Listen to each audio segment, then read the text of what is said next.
O presidente Lula, segundo o noticiário dos últimos minutos, decidiu manter o ministro das Comunicações, Juscelino Filho, após reunião realizada na tarde de hoje, 6 de março, e apesar da forte pressão em contrário da presidenta do PT, inclusive publicamente, a presidenta do PT, Gleisi Hoffmann.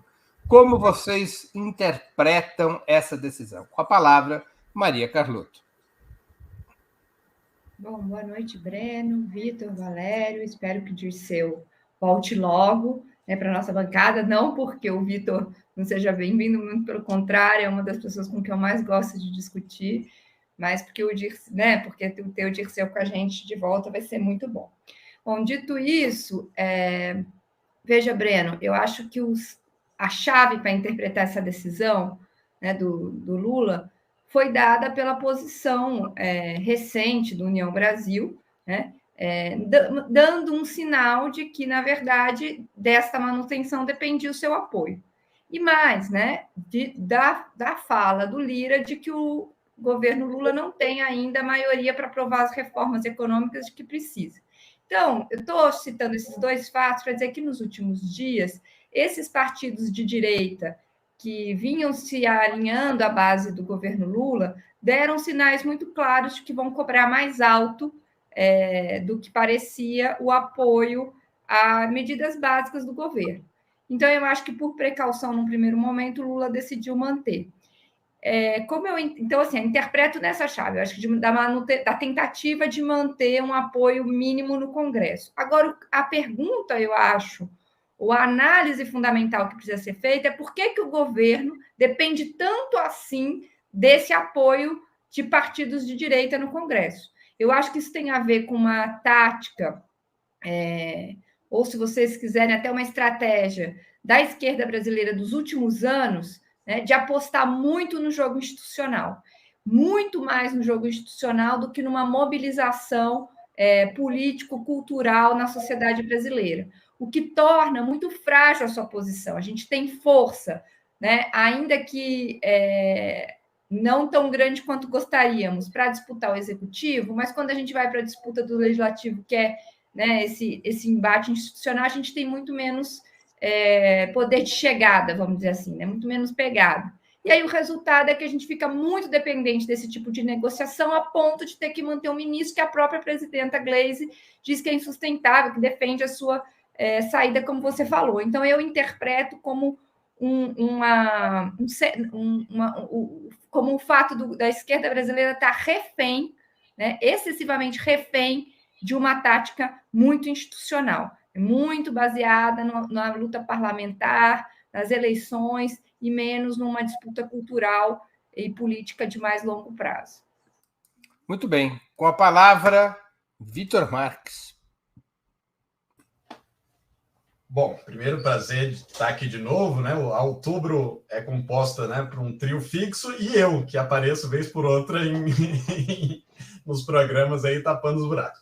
Agora, mas sempre um prazer estar aqui com a minha colega e amiga Maria Carlotto, com o Valério, estar discutindo com vocês. Para mim, Breno, o Juscelino Filho concorre com o Múcio como a pior indicação ministerial do governo. Eu já tinha... A minha avaliação sobre o governo Lula, na última vez que eu tive no outubro, foi muito positiva, você deve lembrar, ganhou nota 9 o governo. Mas justamente um dos lugares que eu apontei, onde, digamos assim, a insuficiência era mais gritante, era na questão comunicacional, e o Juscelino Filho é um baita problema, porque é uma figura completamente fisiológica, que está negociando, como se negocia no Centrão, os espaços, já está querendo lotear as rádios e tal. Você está reproduzindo os esquemas de poder da aristocracia mais atrasada brasileira. E é evidentemente um corrupto. Acho que as investigações vão avançar nesse sentido, mas já dá para ver muita coisa estranha aí na relação deles com os cavalos, por exemplo, como a gente já tinha mencionado. No entanto, o governo Lula é um governo de coalizão ampla, e a esquerda não conseguiu maioria no Congresso. Então, para mim, por mais desagradável que isso possa ser, eu entendo que há necessidade de negociar com os partidos aliados, os partidos com os quais nós não temos muitas convergências ideológicas ou políticas, mas que tiveram ou na campanha ou vão ser necessários agora para a sustentabilidade do governo. Nesse sentido, eu dou minha confiança ao presidente Lula para ele executar o que ele considera que é a melhor forma de garantir a governabilidade e a relação com o Congresso Nacional. Com a palavra, Valério Arcari. Sem som, Valério. Boa noite a todos. Bom, hoje, Breno, é dia 6 de março, não 10 de março. 6 de março, é verdade. 6 de março. Nós temos que, pelo menos, oferecer a confiança àqueles que nos acompanham de que nós sabemos em que dia estamos, né? Porque fazer análise da conjuntura implica, pelo menos, respeitar o nosso lugar no tempo e no espaço, né? Tem uma parte da esquerda brasileira que frequentemente decola da relação com o espaço e, mais grave, com o tempo, né? Ou tem os dois pés no futuro e os dois pés no passado. Então, nós estamos no dia 6 de março, com os desafios do momento. Eu diria, Breno, que é uma decisão equivocada e que vai cobrar um preço político e não vai demorar muito. Receio que,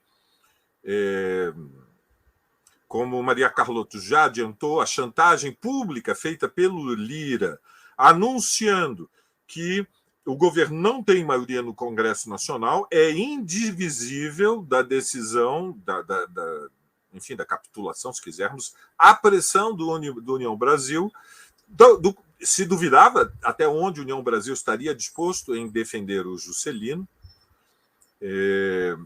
mas se trata de uma decisão precipitada e remete a um problema mais de fundo que nós podemos dizer que há pelo menos 4, se não 5 ministros que hoje têm uma situação problemática no governo Lula. Vitor já citou José Múcio. Foi evidentemente inconstante, frágil na defesa da primazia do poder civil sobre os militares. É um defensor do que podemos chamar a velha e, até o momento, ineficaz tática de sempre apaziguar os militares antidemocráticos e buscar uma via de conciliação com a alta cúpula da alta oficialidade das Forças Armadas, e passou de forma, ou se quisermos, não passou pelo desafio de responder à altura ao que foi a semi-insurreição alucinada de uma ala neofascista da ultradireita do 8 de janeiro. O segundo é o Alexandre Silveira, ministro das Minas e Energia. Ele é filiado ao PSD de Kassab, mas o Kassab é, neste momento, secretário, quase como na condição de primeiro-ministro do Tarcísio de Freitas em São Paulo. Ele tem insistido em nomear bolsonaristas escancarados, autoconfessados bolsonaristas para cargos importantes, até nas diretorias da Petrobras, no segundo escalão da sua própria pasta. O terceiro é a Daniela do Vaguinho, a ministra do Turismo, que é também do União Brasil, partido do Juscelino, vem da Baixada Fluminense, atingida logo nos primeiros dias do governo Lula pela denúncia de que seu grupo político tem ligações com as milícias no Rio de Janeiro. E, finalmente, nós temos a situação do Juscelino. O Juscelino não tem nenhuma familiaridade com a área das comunicações e tampouco tem, na sua história, qualquer compromisso com as bandeiras mais moderadas de democratização da mídia comercial no Brasil. E, portanto, a sua numeração obedece unicamente ao cálculo que Maria Carlotto citou, ou seja, a ideia de construir uma governabilidade que assenta num pacto dentro do Congresso Nacional, onde, evidentemente, não poderia haver um terreno mais desfavorável senão o Congresso Nacional, em função do que foi o desenlace do resultado eleitoral. A extrema-direita elegeu mais de 140 deputados federais.